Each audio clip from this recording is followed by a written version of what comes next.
Do you want your government aiding and abetting the trafficking of children? That's what it ultimately comes down to. And people say no, but a lot of people are apathetic. A lot of people are cynical that this can't be changed.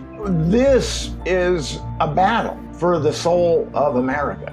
That's what I believe, that we're engaged in a battle for the soul of America. Because a government that aids and abets child trafficking has got to go, has got to go.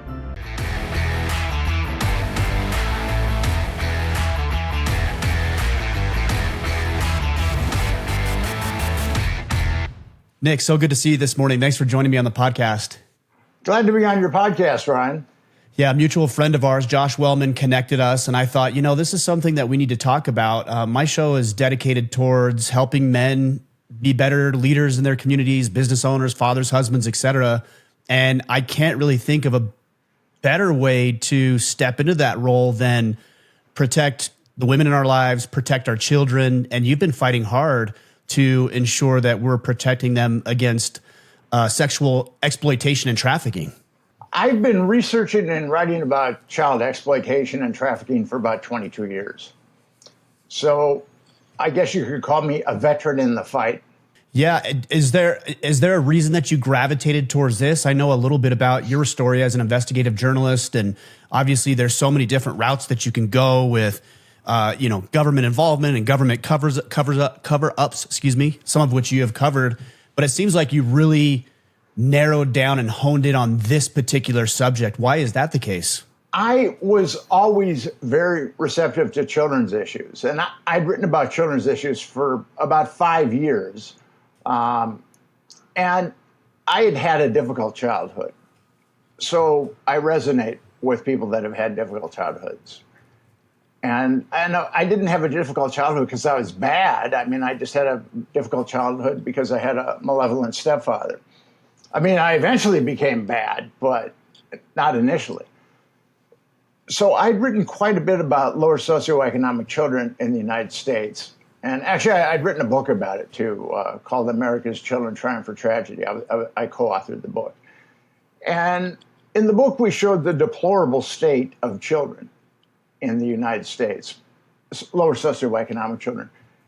And then I moved to New York City and I became a freelance writer. And in 2002, I was pitching a magazine editor about a very dark, unsavory subject. And he said, go for it. So the topic that I was pitching him on was a cult called the Finders that were busted for child trafficking in Tallahassee, Florida. I talk a lot about it in my book, The Franklin Scandal.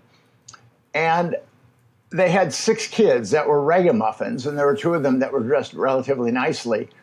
And some concerned citizens called the police, and the police went to the park, and they took one look at the kids. They took one look at the 2 finders, and they put the kids in protective child services, and then they took the finders and indicted them on multiple counts of child abuse. And Washington, D.C. police called the Tallahassee police and said, we're also looking into the finders because they're possibly related to a homicide that's been unsolved. And then the U.S. Customs got involved because it was pornography, child pornography. So the D.C. police and the U.S. Customs converged on the finders' warehouse, and what they found was truly horrific. Truly horrific. And I've got the U.S. Customs report is so bizarre that I put the whole thing in my book, The Franklin Scandal, the entire U.S. Customs report. So ultimately, they found a lot of incriminating things. I mean, there was a telex about buying 2 children. There was information on various families that needed babysitters. I mean, the finders seem to be very interested in children and in a very deleterious kind of way. And then the person, the U.S. Customs officer that wrote that report, it was about 3 days later, he hadn't noticed anything was happening. So he went to the D.C. police and said, what's going on with our investigation? And the D.C. police said, well, it's become a CIA internal matter. and there is no more investigation. And that blew me away. I mean, what would the CIA have to do with, well, first of all, the CIA shouldn't have any kind of say domestically, but what would the CIA be doing with this weird cult? And why are they quashing this investigation into seemingly horrific child abuse? And then, so that opened my mind. I mean, I realized that for something like that to happen, that I'd missed a lot in my investigations, in my life, in my education. That it did not fit into a paradigm that I previously had. So that U.S. Customs report caused a paradigm shift. And I heard of another network that was similar, that was in Omaha, Nebraska. And I went and investigated that, and I was pretty skeptical.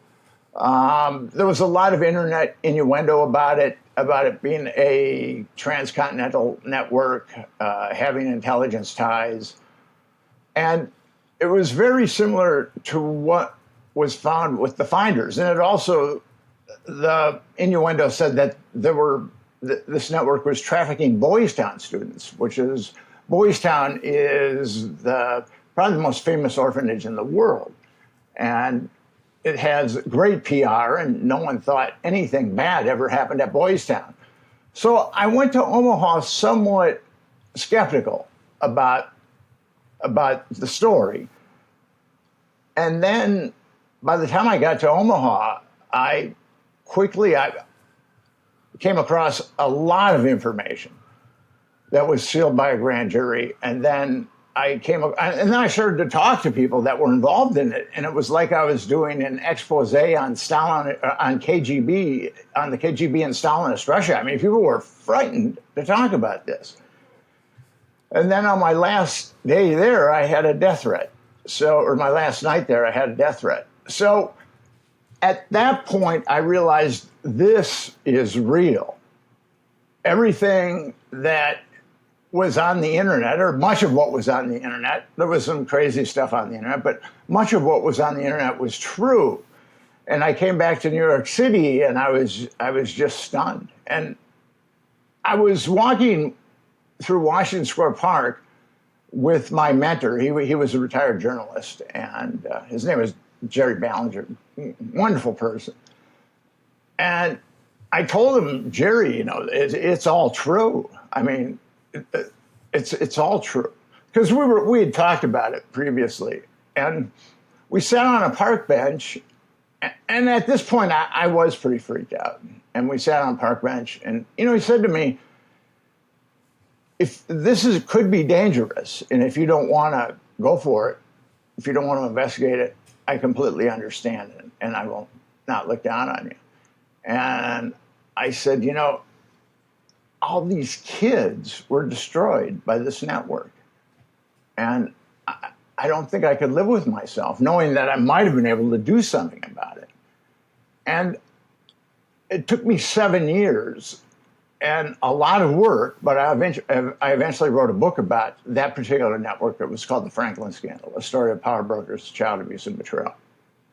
It's interesting is not the right word. It doesn't do the story justice or what you talk about justice, but it's so hard for me to even wrap my head around the idea that that sex trafficking in the year 2024 is as prevalent, maybe even more so than it's ever been throughout human history. I cannot fathom how it is possible. And I also can't help but think there are a lot of powerful people in the game, so to speak, covering this up, covering their tracks, and not only allowing it to happen, but maybe even advocating it behind closed doors. There we get into other examples of what I stumbled across with the Franklin Scandal. And the Franklin Scandal was published in 2009, 2010. And that book took a lot out of me. I traveled to Omaha 13 times. I traveled around the country looking for victims. I had a list of 60 victims. And I also went to Washington, D.C. a number of times because there were people there that I wanted to talk to. And a lot of these kids had been flown to Washington, D.C., where there was a blackmail house. The parties would go down in a house that was wired for audiovisual blackmail. And the guy that owned the house was a CIA asset named Craig Spence. So that book finally came out in 2009, 2010. I could not get a big publisher to look at it. I had a really good agent who tried to sell it, and she couldn't sell it or didn't even want to deal with selling it. And then I had another agent who wasn't as good, who was pretty good, and he couldn't sell it. And I met with some publishers, and they kept on talking about libel, libel, libel. So there was a very small publishing house on the West Coast that was willing to publish it. And what they understood that the publishers in New York did not understand is that by that time there were a couple of grand juries in Nebraska that were used to cover this up. And by that time, I'd had most of the documentation and testimony that had been sealed by one of the grand juries. And I knew that I could say the things that I said in the book. I wasn't worried about litigation because that would involve discovery and people would have to open them up. And Boys Town is highly litigious. I really indict Boys Town.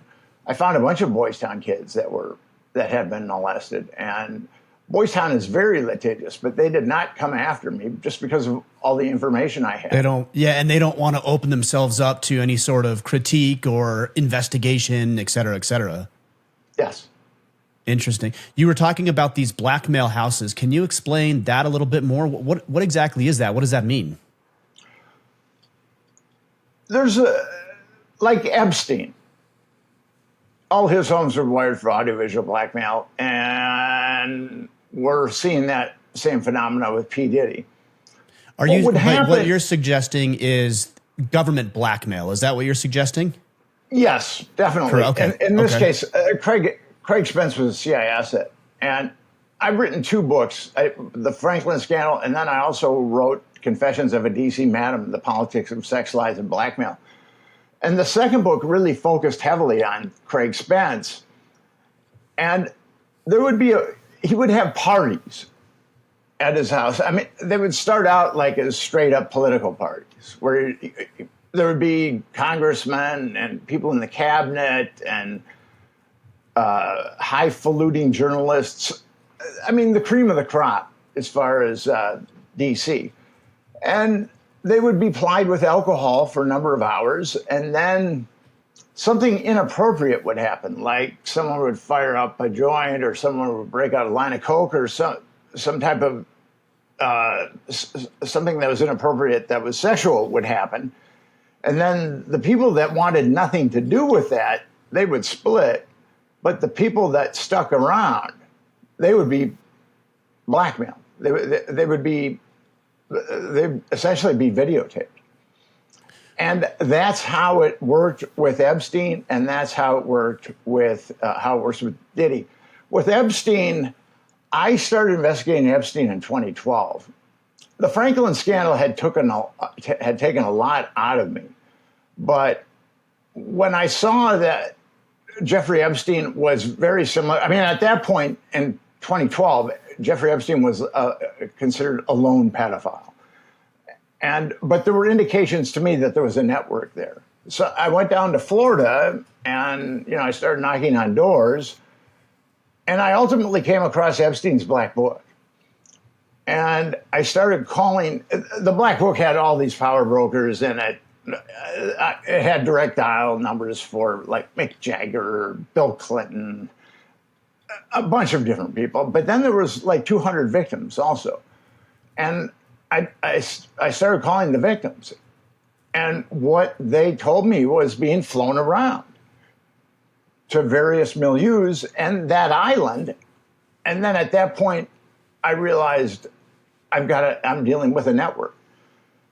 And as much as Franklin had taken out of me, I felt like I had to go try to pursue getting the word out about Epstein. And it took me, I had Epstein's Black Book, and I came back to New York and I tried to get publishers to publish it. And no one would touch it. And finally, Gawker in 2015 published the Black Book. It took me 3 years to get Epstein's Black Book published. Now, tons of ink have been spilt on Jeffrey Epstein's Black Book. And only two publications have given me credit for ushering the Black Book into public consciousness through the internet. But with Epstein, we have something very similar with Franklin. In 2006, a young girl who was 14 told her parents that she'd been molested by Jeffrey Epstein, and the parents went to the DC or to the Tallahassee Police or Palm Beach Police Department, and Epstein was a billionaire, and he was the police didn't suspect that Epstein was a child predator, let alone a child trafficker. So they went to the Palm Beach Police Department, and the girl described his home, the interior of his home, and also described his anatomy. So the Palm Beach Police Department started an investigation, a year-long investigation. They went slow on it, and they were thorough, because if they were going to indict Jeffrey Epstein, they knew that they had to have something solid. And they ultimately had the statements of 5 underage victims, and then they had the statements of 12 people that corroborated the underage victims. But they knew of 23 victims, 23 underage victims of Epstein. And they were going to indict Epstein on, they served a search warrant on Epstein's home, and they were going to indict him on 5 counts of child abuse. But then that investigation was taken away from them, and it was given to a grand jury, which I don't know if your audience is familiar with how grand juries work, but they're notorious. There was a Supreme Court judge in New York that said a special prosecutor of a grand jury has so much power over grand jurors that they can get them to indict a ham sandwich. And that's what happened with the Franklin Network. That's what happened with the Epstein Network. The grand jury with the Epstein grand juries the transcripts have been released. And actually, I wrote a blog on that. And it really shows, with a grand jury, one person is chosen to be the special prosecutor, and grand jurors are just people that show up for jury duty. They're just normal, regular citizens. People. Sure. Yeah, and the special prosecutor shows the grand jurors, they have no idea about what crimes have been committed. The special prosecutor shows the grand jurors the evidence and calls the witnesses. So basically, whatever that special prosecutor wants the grand jurors to do, they will do. And at that point, there was a grand jury regarding Epstein, and it was very, very corrupt. The Palm Beach Police Department knew of 23 victims, and only 2 victims were called to testify, and they were skewered by this special prosecutor. She was calling them prostitutes.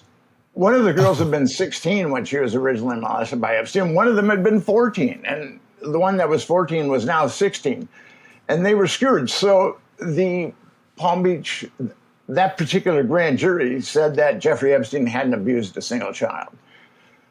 And it indicted him on 1 count of adult pandering. And the chief of the Palm Beach Police Department, Michael Ryder, just exploded. He called this one of the greatest miscarriages of justice in modern history, because he was aware of 23 victims, and he knew how assiduously Epstein had been investigated. So he started to make a lot of noise, and then the feds said that they would indict a grand jury, or the feds said that they would impanel a grand jury. And that grand jury was disbanded, or maybe it was never impaneled. But Alexander Acosta, who was the U.S. attorney for the Southern District of Florida, was told, and he's never denied this, he was told that Epstein was intelligence and it was above his pay grade, and that he shouldn't, that he should back away. So the feds, at that point, the feds had a list of like 35 Epstein victims, underage Epstein victims, and they didn't indict him on a single count of child abuse. Why would the government set up these type of operations in the first place? You talk about these audio and visual blackmail recordings. What would be the point for the government to blackmail somebody like Epstein? Obviously, with his status, his wealth, there's obviously, power plays there, but also same thing with Diddy. You made that suggestion as well. Why the blackmail on those individuals? Because these are powerful individuals. Epstein was pandering children to very powerful individuals. And if you've got videotape of someone molesting a child, you own them. If they're a politician, they're going to vote exactly how you want them to vote. And it's about power. Political blackmail isn't something new. Sure. Alexander Hamilton was actually being blackmailed by the husband of a woman that he was having an affair with who was 23 years old. And a muckraking journalist outed Alexander Hamilton on this affair. And Alexander Hamilton and Thomas Jefferson really had an intense antipathy towards each other. And the muckraker felt that Jefferson would offer him a position in his administration because he had sullied Hamilton, but that wasn't the case. Jefferson didn't offer him a position in the administration. So then he published an article or articles about Jefferson having sex with one of his slaves, Sally Hemings. And that is shown to be, through DNA tests, that is shown to be true, that Thomas Jefferson did in fact have slaves. So our founding fathers, who we elevate to a saintly status, they were blackmailed or had the potential to be blackmailed. So this isn't something new. Yeah, it just seemed, I guess that leads me to ask who then, because a lot of the times we say things like they did this, they are doing this, it's like, well, who is they? If you're talking about, in this case, Epstein, who's not a politician, but very powerful, also having dirt on powerful politicians, who is it then that is blackmailing these politicians or setting up audiovisual assets in order to set these traps? There is a dark, malignant corner of our intelligence that does this. That's been doing it a long time. Jeffrey Epstein by himself, Jeffrey Epstein was a college dropout from a working class Coney Island family. Jeffrey Epstein by himself could not have blackmailed some of the most powerful people in the world. For example, Les Wexner, who gave Jeffrey Epstein power of attorney over his billions of dollars, everything. He had connections to the Genovese, big-time connections to the Genovese crime family. And there's no way that Jeffrey Epstein by himself could have blackmailed someone with the power of Les Wexner. There had to be an organization behind Epstein that told these power brokers, Jeffrey Epstein is our man, and if you hurt him, there will be retribution. And the CIA has been blackmailing people for a long time. There's a number of examples of it. And J. Edgar Hoover was a blackmailer. There's a long history, as I said, there's a long history of political blackmail in our country. But I ultimately think it is some dark, malignant corner of intelligence that has a lot of power. Alexander Acosta was a U.S. attorney, and he was told to stand down when it came to Epstein. He was told to stand down.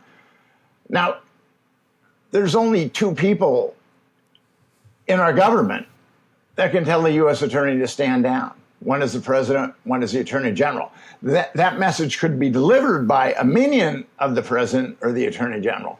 But that's the kind of power that we're dealing with, to make a U.S. attorney to stand down. It comes from the pinnacle of power.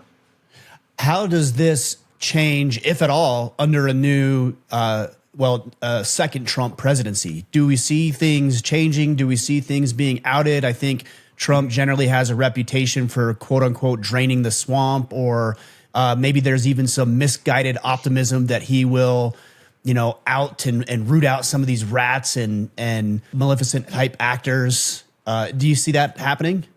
I would like to see it happen, but Epstein was covered up from 2006 till his death in 2019. So there were 4 presidential administrations that covered up Epstein. There was George W. Bush, there was Barack Obama, there was Trump, and there was Biden. All 4 of those administrations, 2 Republican, 2 Democrat, none of them indicted any of the perpetrators for Epstein. So I'm skeptical. And I think that I started an organization called Epstein Justice, and our goal is to form a congressional commission, and it has 2 objectives. It's relatively simple. We want to know why the government covered up child trafficking. And in our legal system, if you cover up a crime, you're aiding and abetting it. So we want to know why the government aided and abetted child trafficking in the Epstein case. And we also want to know, or we also want all the perpetrators, and we know who a bunch of the perpetrators are because of civil lawsuit documentation. We want them to be prosecuted. It's a simple thing that our government should not be in the business of aiding and abetting child trafficking, and child molesters should be prosecuted. It's relatively straightforward. It's a hell of a battle, but it's what Epstein Justice is about is relatively straightforward. Yeah, I have a hard time believing that a lot of this can even be corrected. It seems the bigger government gets and the more bloated and the more bureaucracy that's involved, the harder it is to clean up some of this mess. And of course, there's a lot of power and weight, political and financial power behind making sure that things stay the same and don't actually change. Do we really want a government that aids and abets child trafficking? No, of course not. No one in America wants that. No one. That's why, at this point, as American citizens, we have to band together. We have to expose this dark, malignant corner of intelligence that's been aiding and abetting the trafficking of children. And we need these perpetrators to be prosecuted. And there's also blackmail involved. On my podcast, I interviewed Tim Burchett. He is a U.S. congressman from Tennessee. And he's been very open about talking about his colleagues in Congress being blackmailed in honey traps. He's been very open about it. I'm kind of amazed he's still alive because he's been talking about it since last December. So political blackmail is an integral part of our political system. And we have to clean this out. If we don't correct this, we're going to go off a cliff. We're going to be an empire that has a relatively quick decline. That's what I believe. That's why Epstein Justice is so important, is because a lot of our politicians are being blackmailed because of their sexual indiscretions. I think that's the root of the issue, right? Is that because of their behavior, they're making themselves vulnerable to these positions of blackmail, which just exacerbates the problem. And that's something we have to correct, is the blackmail. The government doesn't talk about its politicians being blackmailed, and the media doesn't talk about it, because I think there are people in the media that are compromised. Americans have some nebulous idea that there might be blackmail, but others don't.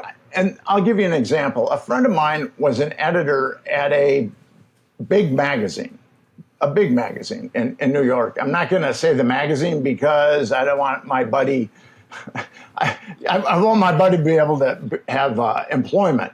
Sure. But he was an editor at, I would say, one of the top 10 magazines in the country. Certainly, definitely one of the top 20.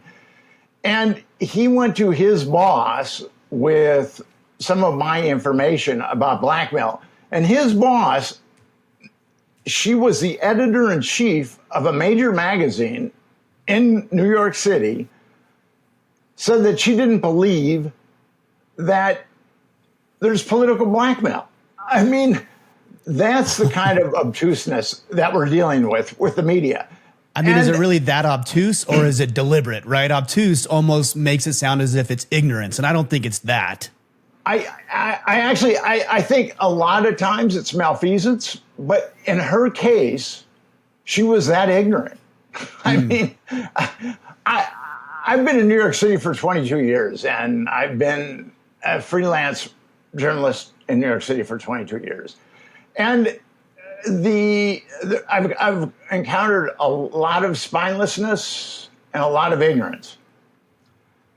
Like I said, I had Jeffrey Epstein's Black Book in 2012, but it took me 3 years before a magazine would take that on, or a publication or a platform would take that on. 3 years. And that's the kind of impediments that I've been dealing with these type of stories. Why, if Epstein was such how do I say, maybe a powerful asset or resource in this blackmailing that takes place, and it sounds like Diddy as well, what ultimately brought them down? Did it just become too public? Because I'm sure the powers that be, if that's the case, would continue to love to have those people in those positions. So what fell apart in those cases? I'll give you a very simple answer. Too much media. It happened with Craig Spence in the Franklin scandal. It happened with Epstein, and it happened with Diddy. And with Epstein and Diddy, there were a number of civil lawsuits that were being launched at both of them. And a blackmailer isn't going to be able to be a blackmailer if people know that he's a blackmailer. And at that point, when there was a critical mass of civil lawsuits against both Epstein and Diddy, it was time to take them down, both of them. It's interesting. This was probably last year. I had a podcast with Ricky Schroeder, and we talked a little bit briefly, not as much as I should have delved into it, but he talked about the government recruiting child actors, not necessarily for sex trafficking, but political propaganda. So this spans not just sexual indiscretion and child trafficking, but just about every possible scenario you can envision. When you think about blackmail, our legislators are making decisions that affect every American. Every American. So there's a tremendous amount of power involved. And I think that people on the Supreme Court are also compromised. I believe that Clarence Thomas is compromised. You could go to my blog or go to my website, nickbryantnyc.com. I've written a very long piece on Clarence Thomas. He was affiliated with the Franklin Network that I wrote about. And he's a nasty piece of work, and there's no way that he isn't compromised. And I know that conservatives think the world of Clarence Thomas, but if you read my blog, you'll have a second take on Clarence Thomas. It's important that people in the judiciary are blackmailed also, and also in law enforcement.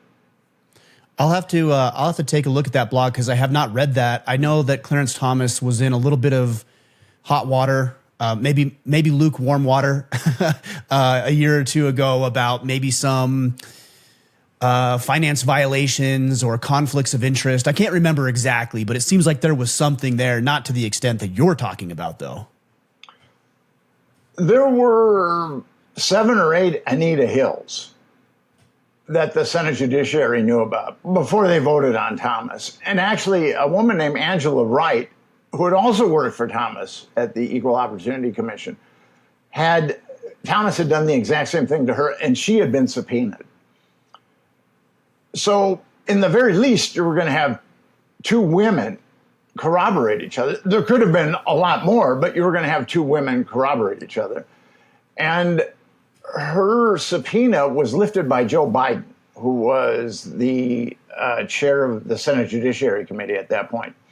So it became a he said, she said, even though they knew, and when I say they, I'm talking about the Senate Judiciary Committee, they knew of a number of women that were hassled by Clarence Thomas. And there was a book that came out. It was written by a former New York Times reporter, and it's called Strange Justice.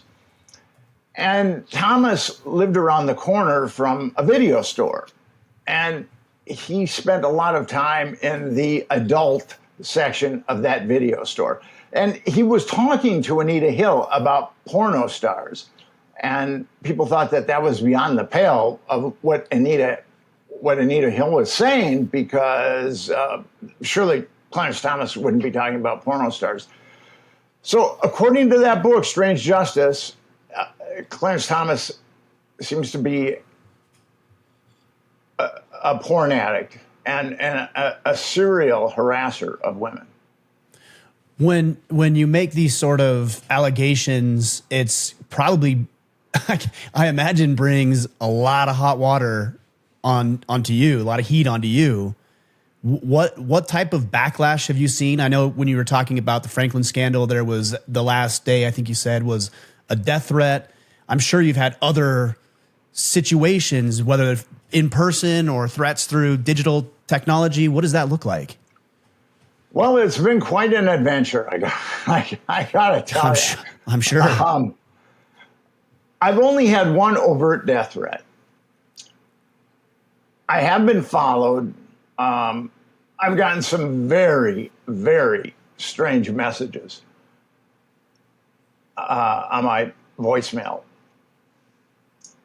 And there was a government institution that took an interest in me, a pretty acute interest.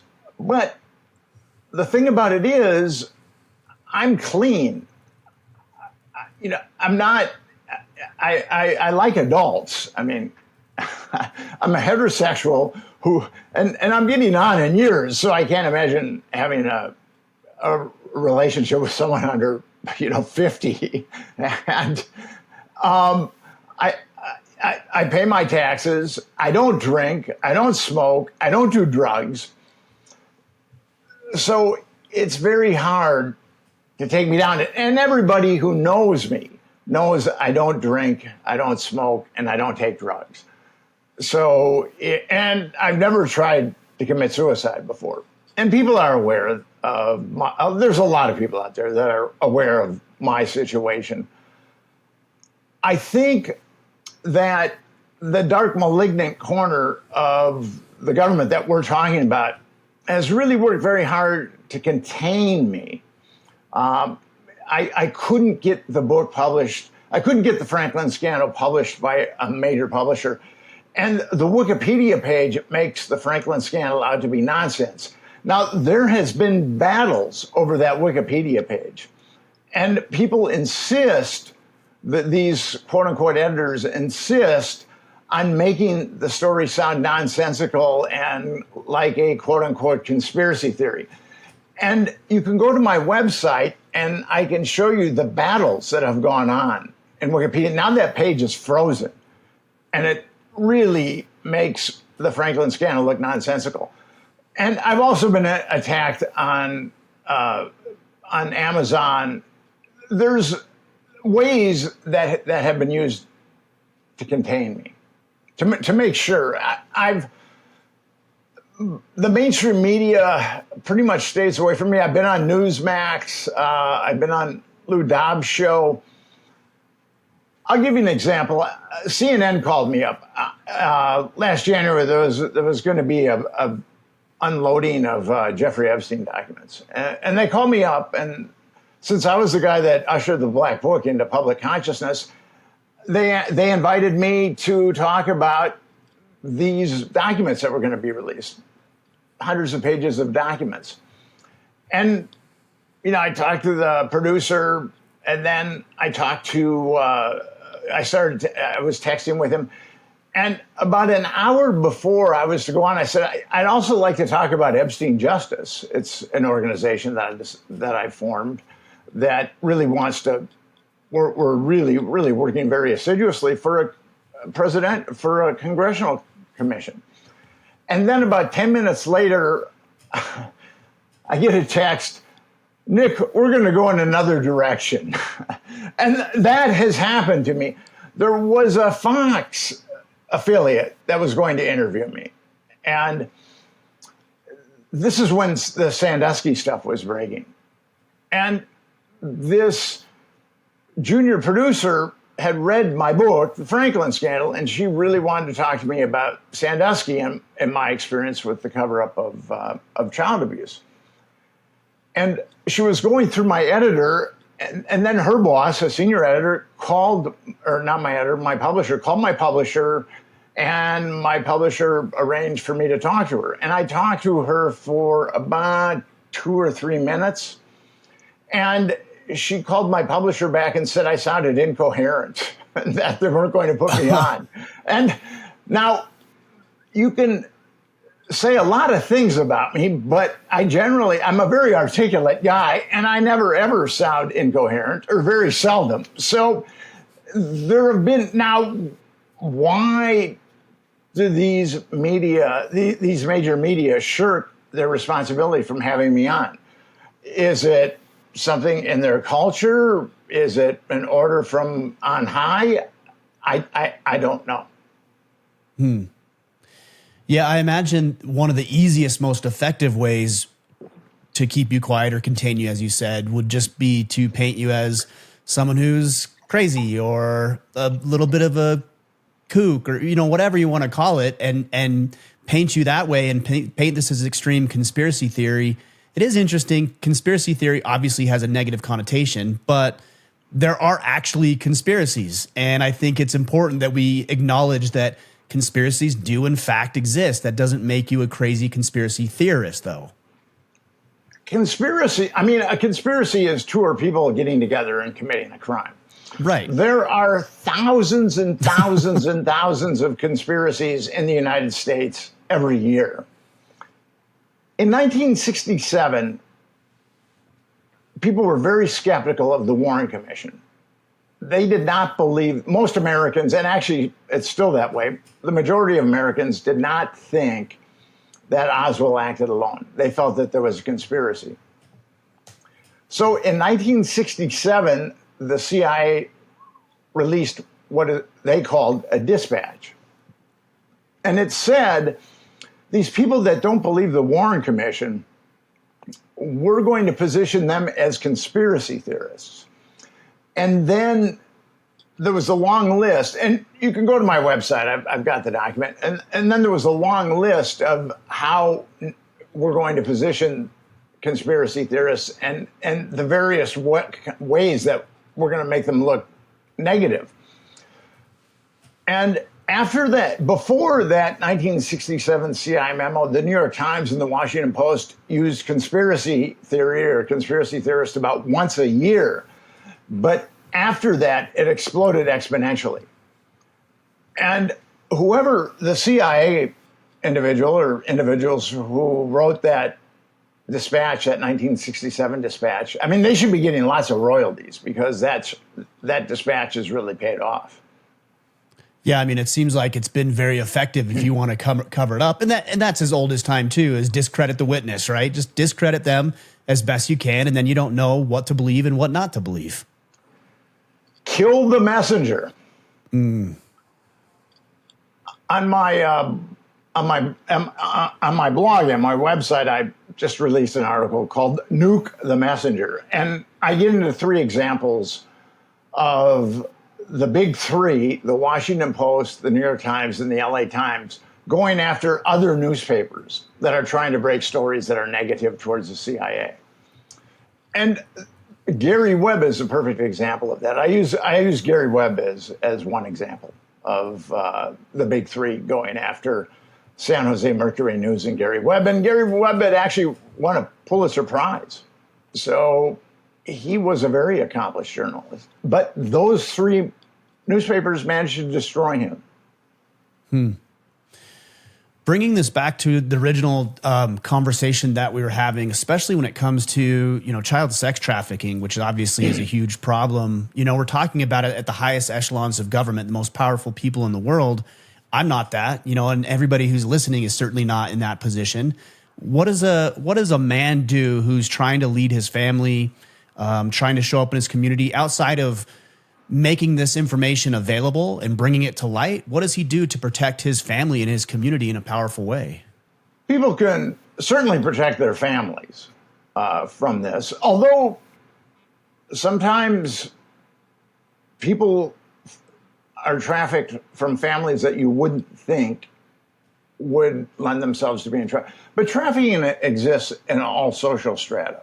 whether we're talking about the super wealthy or we're talking about people living in trailer courts. I mean, trafficking exists. To be a man is to do the right thing.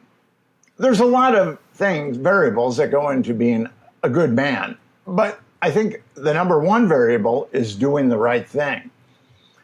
And if people really want to do the right thing regarding this issue, they can join us at EpsteinJustice.com, and we can get a critical mass. And we've been growing. It's been slow. It's been a battle, but we're growing. More and more people want to do the right thing. It ultimately comes down to, do you want your government aiding and abetting the trafficking of children? That's what it ultimately comes down to. And people say no, but a lot of people are apathetic. A lot of people are cynical that this can't be changed. But this is a battle for the soul of America. That's what I believe, that we're engaged in a battle for the soul of America. Because a government that aids and abets child trafficking has got to go. Has got to go. I think a lot of people probably assume that it's not their issue or it won't happen to them. Therefore, maybe it's just, I don't think it's ill will or anything like that. I think it's just a little bit of just being oblivious because it's not a situation or a circumstance that impacts them or their family directly. And so we're all busy. I hate to say it that way, but that's the reality of it. With Epstein Justice, we're asking for people to give us some time, and we're asking for contributions. And I don't think that we're asking that much. You can give us a contribution, and you will be helping our cause. If people want to participate more than that, we're more than willing to embrace them. But I understand that people are busy with their lives. But again, we have got a government that is out of control and doing some nefarious things. And ultimately, do we want our children growing up in a government that is aiding and abetting child trafficking? I mean, it's only going to get worse if it's not stopped. Do we want our children growing up in that type of environment? That's what I would say. Yeah, there's a quote that comes to mind is that we encourage what we tolerate. And so if we allow things like this to happen, not only are we, like you said earlier, apathetic to it, we're actually encouraging it to continue, which makes it worse and worse and worse. And we won't have to bear the burden of that. Our kids and our grandkids will. There's a great quote that's been attributed to the Englishman Edmund Burke. Evil flourishes when good men do nothing. Mm-hmm. Yeah. And there's a lot of good men out there. And are we going to let evil flourish? I mean, that's really the bottom line. And what kind of world are we going to give our children if we allow evil to flourish? As I said earlier, this is a battle for the soul of America. That's what I believe. And I've been at this for 22 years. And I know of other networks that have been covered up. And this is something we have to stop. And what's interesting is when you start looking at the cover-ups of these crimes, you start looking at the same people. William Barr was Bush 1's Attorney General, who covered up the Franklin trafficking network, and he was Trump's Attorney General, and he covered up the Epstein trafficking network. And the U.S. Attorney, he just resigned. His name is Damian Williams. He covered up Epstein and also Diddy, and he covered up Epstein by there was in the Ghislaine Maxwell trial, only 4 of the victims were called, and those 4 victims had only been molested by Maxwell and Epstein. That grand jury did not call any of the other perpetrators, or I should say any of the victims who had been molested by other perpetrators. And Damian Williams carefully choreographed that trial so no one else would be implicated other than Maxwell and Epstein. And he was also the U.S. attorney that oversaw the Diddy grand jury. And Diddy has trafficked, I mean, according to these lawsuits, he's prolifically trafficked children, but he wasn't indicted on the single count of child trafficking. And both with Maxwell and with Diddy, they're indicted on conspiracies, but no one else is indicted. How does that happen? Who are they conspiring with? Yeah, I mean, so we have that too, that we have these two conspiracies and only one person gets indicted. I mean, that right out of the gate shows that there's a cover-up. Where do you think the Diddy case goes from here? I mean, obviously, I think what you were saying earlier, because there's so much light and attention and media coverage brought to it, there's no way that, you know, he doesn't take a fall. But I don't really think anything more will come of it than that. Absolutely. I was prophesizing this months ago, that Diddy will fall and maybe one of his kids will fall. But no one else is going to fall with Diddy. I would be very surprised. And if you look into Diddy's history, his father was a drug dealer. I think he was a drug dealer in the Frank Lucas network, and he was also an informant, and he was murdered. Diddy and then he dropped out of Howard University, and he got into the music biz. And then in 1993, he hooked up with Clive Davis. And Clive Davis is this, there was a documentary about him, which is basically, it was an infomercial. Clive Davis is this benign octogenarian, or seemingly benign octogenarian. But he's a hard, cold criminal, Clive Davis. Clive Davis has been busted 3 times defrauding the IRS. If you work, if you manage a record company or you're the CEO of a record companies cannot give money to radios to play songs. It's against the law. It's called payola. Okay. And he was busted in the biggest payola scandal ever. And then there was a Genovese family member named Pasquale Falcone who got busted smuggling, I believe, 22 pounds of heroin into the United States. And as the feds started digging deeper and deeper into Falcone, they saw that he was affiliated with all of these shell companies. And when they started digging into the shell companies, it was Falcone and Clive Davis that were the head of these shell companies. And what Clive Davis was is he was taking money. He was the CEO or president of CBS Records. He was taking money from CBS and putting it in these shell companies, partnering with a guy that's in the Genovese crime family. And that's what we know about. But you know how much time for all those crimes Clive Davis spent in prison? No. Take a guess. A couple of years, maybe? He wasn't even put in a jail. Really? He wasn't even put in a jail. He walked from all that. So he forms Bad Boy Records with P. Diddy. And I think that, and this is my personal belief, but I've been looking at this area for a long time. The only way Clive Davis walks from all those crimes without spending one day in jail is if he's working with the government as an informant. Right. So I believe that Clive Davis took Diddy by the hand and they went on the yellow brick road together. And the criminality of Diddy just escalated. I mean, Diddy was already a sociopathic criminal, but I think his criminal activity just escalated. And he had committed many, many crimes. And one of them was a shooting at his studio that was covered up by the LAPD. I've got a video on my podcast about, it's called P. Diddy and Hip Hop Babylon, where I get into these various crimes that were covered up for Diddy. So that's where I think Diddy ultimately got started in the business of blackmail, is with Clive Davis. Well, it'll be interesting to see as you continue to do your work, and a lot of this is brought to light, hopefully more and more of it, so we can start to oust this for what it is.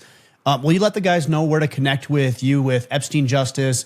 You also referenced your blog and your podcast. Please mention those as well, because I'm sure a lot of people are interested, and hopefully they are, and they want to support what you're doing in your mission. You can go to EpsteinJustice.com, and there's a petition that you can sign that's got, I think, 43,000 signatures at this point. There's a form letter that will go to your federal Congress people who I saw that letter. Yeah. So there's things that can be done immediately if you go to our website. And then you can also volunteer or at least get on our mailing list. We have a monthly or a newsletter that comes out every other month. So that's a starting point, EpsteinJustice.com. If you want to check out my work, go to nickbryantnyc.com. nickbryantnyc.com. And I live in the heart of New York City. I'm from Minneapolis, but I've been living here for 30 years. It's kind of, I miss Minneapolis. I spent a week in Minneapolis over Thanksgiving. I was thinking, why do I want to go back to New York City? But anyway, well, it was cold. I will say that. It was 8 degrees one day. I'm sure it was miserable. I spend a little bit of time every year outside of Minneapolis, but it does get cold. It gets very cold. And then the Nick Bryant podcast, we've had that for a couple of years, and it's getting bigger. It's getting bigger. My message is not a message that people want to hear, that the government has aided and abetted child trafficking, that our legislators are being blackmailed. That is not a message that people want to hear because it's not reported in the mainstream media. And a lot of times when it's reported in the alternative media, people go a bridge too far. My reporting is very circumspect. And if you read my work, you will see, and actually there's a very long Epstein article I wrote, if you go to EpsteinJustice.com, that was published by the Sheer Post, where I really provide evidence. There's a lot of links in that particular article where I really bring the goods. I've been an investigative journalist for a number of years, and I pride myself in not going a bridge too far. There's a lot of things when you're writing and doing investigative journalism, there's what you know and there's what you can tell. And I stick to only what I can tell that has the evidence.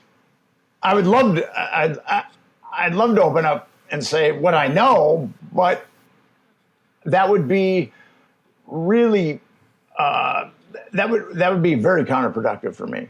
I only go where I can show evidence, and I've been that way my entire career. Well, I think that's being an integrity as a journalist. So I commend you for that, and I wish more people would do that as well.